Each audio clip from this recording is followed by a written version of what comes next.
Então, bom dia para todo mundo. Mais uma vez nos encontramos aqui para colocar o nosso coração, a nossa mente em atitude de disponibilidade para acolher a palavra do Senhor. Em nome do Pai, do Filho e do Espírito Santo. Amém. Ó Deus, que mostrais a luz da verdade aos que erram, para retomarem um bom caminho. Dai a todos os que professam a fé, rejeitar o que não convém ao cristão e abraçar tudo o que é digno desse nome. Por nosso Senhor Jesus Cristo, vosso Filho, na unidade do Espírito Santo. Amém. Então hoje, o Evangelho, Mateus capítulo 10, do versículo 34 até o versículo 1 do capítulo 11. E é muito interessante que esse texto de hoje, ele seja marcado pelo capítulo 11, versículo 1, porque aqui o evangelista nos dá uma informação muito importante. O que é que nós encontramos no capítulo 11, versículo 1? Quando Jesus acabou de dar essas instruções aos 12 discípulos, partiu daí a fim de ensinar e pregar nas cidades deles. Então, quando Jesus acabou de dar essas instruções. Então, isso significa um artifício, uma ajuda que o evangelista nos dá, né, lendo o seu evangelho, para percebermos que há um complexo, né, que precisa ser levado em consideração. Isto é, um grupo de textos que devem ser lidos, não é, na sua inteireza. Por quê? Porque é um grande discurso de Jesus chamado discurso missionário. No Evangelho de São Mateus já é o segundo discurso. O primeiro discurso, não é, que nós meditamos há algumas semanas, era o discurso, o Sermão da Montanha, né, que começou no capítulo 5 e foi até o iniciozinho do capítulo 8. Depois nós iniciamos uma outra parte do Evangelho, e nessa outra parte, né, a partir do capítulo 8, Jesus envia os seus discípulos e faz um grande discurso, onde ele reúne muitas instruções e advertências. E estamos justamente terminando hoje, né, a leitura, a meditação deste longo discurso, que é chamado discurso missionário. Por isso que, nesse início do capítulo 11, nós temos essa chamada de atenção, né, do próprio evangelista ao compor o seu evangelho, para dizer que mais um discurso de Jesus está finalizando. E é a conclusão do discurso, né? E aí voltamos para o versículo 34 do capítulo 10. Nós já temos ouvido nesses dias, né, ao longo desse discurso missionário, as instruções de Jesus, as advertências, coisas, vamos dizer assim, positivas, né, que eles devem dar testemunho de desapego, por isso não levar coisas, não estar preocupado, né, com aquilo que do ponto de vista material poderia até tirar a atenção da missão. Depois o anúncio da chegada do reino de Deus, a saudação da paz, e tudo isso são aspectos muito positivos desse discurso missionário. Mas Jesus também diz que eles enfrentarão dificuldades, né? Eis que vos envio como ovelhas para meio de lobos. Mas Jesus não engana ninguém. E aqui, nessa conclusão do discurso missionário, vamos ouvir também palavras não apenas duras por causa do seu realismo, mas também num determinado nível, e diríamos um nível superficial, um tanto contraditórias. Não penseis que vim trazer a paz. Não vim trazer a paz, mas sim a espada. Nós ouvimos no primeiro discurso, né, que é o Sermão da Montanha, no capítulo 5, que uma das bem-aventuranças era justamente essa, a bem-aventurança daqueles que promovem a paz. Bem-aventurados os que promovem a paz, constroem a paz. Esses de fato são chamados filhos de Deus. E agora Jesus diz que não vem trazer a paz, mas aí nós precisamos compreender que toda a palavra de Jesus, até pelo princípio da encarnação, ela é muito bem contextualizada. Então, qual é esta paz que Jesus não veio trazer? É aquela paz que estava sendo imposta, estabelecida, e aí nós diríamos uma paz entre aspas, chamada até com uma expressão clássica, né? A Pax Romana, ou seja, a paz romana. O que significa essa paz romana? Nós sabemos que, naquele momento, o Império Romano dominava muitas regiões, inclusive ali a região que nós chamamos a Palestina, a Judéia. Então havia essa presença dominadora do Império Romano. E como é que eles usavam de estratégia? A estratégia era estabelecer, né, algumas autoridades, e como Pôncio Pilatos, né, era governador, e portanto era uma presença desse Império Romano dominador e opressor. Nós temos o próprio Herodes, que é um rei imposto, é dito rei da Judéia, porém ele é um colaborador, não é? Um colaborador da opressão estrangeira. E a estratégia dos romanos era justamente colocar, né, essas presenças, né, vamos dizer, essas autoridades subservientes, né, ao imperador, e juntamente com essas autoridades um aparato militar, né, uma polícia, vamos dizer assim, que eles estavam espalhados, né, em toda a região. Por isso tem os centuriões, né, o chefe de 100 soldados. Por quê? Porque era uma forma de manter a paz, né? Porque ali, diante de qualquer rebelião, de qualquer revolta, então ali aquele grupo de soldados, né, aquele aparato militar, já ia abafar aquele conflito. Então se criou uma espécie de paz artificial. Então, ninguém fala nada contra o imperador, ninguém provoca nenhuma revolta e assim por diante. E quem fizer isso já será preso, né? Havia também aqueles delatores, né?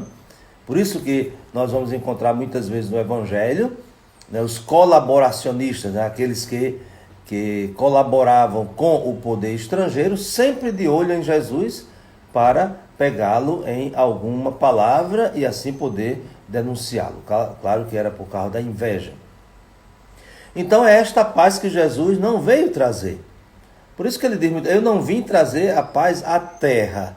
Isto é, esta paz que o imperador romano, né, promovia, mas como um controle dos conflitos e uma repressão também da própria liberdade das pessoas, né, que estavam ali subjugadas, estavam oprimidas por aquele sistema. Então não é qualquer paz, não é a paz no sentido absoluto, genérico, né? Essa paz Jesus não veio trazer. Mas ele é o príncipe da paz. E a paz que ele vem trazer justamente pelo anúncio da palavra de Deus. Ou seja, a palavra de Deus que é capaz de promover a verdadeira paz. Por isso que Jesus diz, eu vim trazer a espada. E se nós observarmos, por isso que precisa considerar a unidade da Escritura, por exemplo, na carta aos Hebreus se utiliza uma expressão muito bonita para falar da palavra de Deus, como uma espada de 2 gumes, né? Então, penetra, né? É a palavra de Deus. Então, em outro modo de dizer, não vim trazer a paz, ou seja, a paz do imperador romano, mas vim trazer a espada, a palavra de Deus, que penetra e faz discernimento, né? E sem esse discernimento não é possível encontrar a verdadeira paz. E aí Jesus vai dando exemplos bem concretos, né, daquilo que a palavra acolhida, ela vai favorecer o discernimento. E o discernimento não teórico, um discernimento de atitudes. Então, por exemplo, numa casa onde o evangelho é acolhido por algumas pessoas e rejeitado por outras, então, naturalmente, vai aparecer, vai se evidenciar essa separação. E aí Jesus diz a separação, o filho de seu pai, a filha de sua mãe, a nora da sua sogra e assim por diante. E muito dramático, mas muito real, os inimigos do homem serão os seus próprios familiares. E isso não é coisa do passado, isso é coisa do presente. Hoje também se verifica isso. Quantas vezes pessoas são hostilizadas, são ridicularizadas pelos próprios familiares por causa do seu compromisso cristão. É muito chocante, quando você escuta de uma mãe criticar o filho porque está indo à igreja, criticar o filho porque está envolvido em alguma pastoral de evangelização. Isso é algo tão chocante, porque quando nós vivemos num mundo onde a juventude está se perdendo cada vez mais, onde a juventude está sendo manipulada por grupos, por ideologias que vão destruindo a juventude. Então, um jovem que se engaja na igreja, um jovem que está presente num grupo da igreja, um jovem que demonstra entusiasmo pelas coisas da fé, escutar na sua casa, de um pai, de uma mãe, de um irmão, uma crítica dessa forma, então é algo muito escandaloso. Mas existem, e não são poucos. Não são poucas as pessoas que compartilham desse sofrimento, dessa angústia de, em sua casa, não encontrar apoio para viver o Evangelho. Mas são as palavras de Jesus que nos dão o alento e nos iluminam, para que não nos desesperemos. E aí Jesus vai dizer: quem ama seu pai ou sua mãe mais do que a mim não é digno de mim. Quem ama seu filho ou sua filha mais do que a mim não é digno de mim. Então, se nós que decidimos seguir Jesus não o colocamos em primeiro lugar, então chegará um momento em que não será possível, não teremos a força de prosseguir nos seus passos, se nós não o colocarmos como prioridade. Não é desprezar o pai, não é desprezar a mãe, não é deixar de amar, porque Jesus é amar mais, Quem ama seu pai mais. Então é uma relação. Então nós devemos amar mais a Jesus, para assim até podermos amar bem as outras pessoas. Então é isso que Jesus está dizendo. O centro do evangelho de hoje é essa afirmação de Jesus: quem não toma a sua cruz e não me segue não é digno de mim. Isto é impossível seguir Jesus sem tomar a cruz. E aqui ele diz assim: a sua cruz. Mas a cruz de quem? Claro que aqui, pela própria sintaxe, se diz daquele que segue Jesus. Mas a nossa cruz, ela não pode ser outra senão participação na cruz de Jesus. Então nós diríamos que fazer nossa a cruz de Cristo. Por quê? Porque é a cruz de Cristo a sua missão. Tomai sobre vós o meu jugo, aprendei de mim que sou manso e humilde de coração. Então é fazer nossa também a sua cruz. Porque se ficarmos só com a nossa cruz, no sentido de nossos sofrimentos, nossas dificuldades, porque nós dizemos assim, cada um com a sua cruz. Mas se nós ficarmos só com a nossa cruz, sem ser a cruz de Cristo, então ela se torna um peso insuportável. Mas a nossa cruz deve ir se transformando em participação na cruz de Cristo, para que seja um jugo suave, um fardo leve. E não de forma ingênua, que não teremos dificuldade, não teremos sofrimentos, mas teremos a força para carregar a cruz. E, portanto, Jesus vai encerrando esse discurso da missão com esse grande desafio, o desafio de assumir sempre mais a nossa cruz, mas como participação na sua cruz, no seu caminho, na sua missão, assumindo também para nós o seu jugo e o seu fardo. E, portanto, que essa essa instrução de Jesus, não é? Seja também para nós que desejamos seguir os seus passos. Não tenhamos medo de seguir os passos do crucificado, porque temos a esperança de participar da sua ressurreição, da sua vitória. Já desde o cristianismo primitivo, que há uma grande resistência, né, em relação à cruz. O próprio apóstolo Paulo teve que falar com muita firmeza, com muita dureza sobre essa tendência. Na carta aos Filipenses, por exemplo, ele vai dizer: há entre vós muitos inimigos da cruz de Cristo. Eu já disse e repito, e agora repito chorando, né?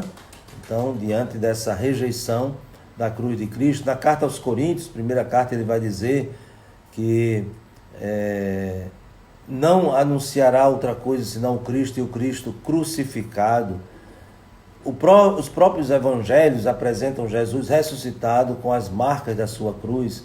Então, ser cristão é assumir a cruz. Não existe outro caminho. Não existe outro caminho. E não é masoquismo espiritual, é fidelidade ao crucificado, aquele que nós seguimos e aquele que nos dá a salvação com a sua ressurreição. Então, desejo a todos vocês um bom dia e que Deus abençoe, proteja e guarde. Ele que é Pai, Filho e Espírito Santo. Amém. Um grande abraço e até amanhã, se Deus quiser.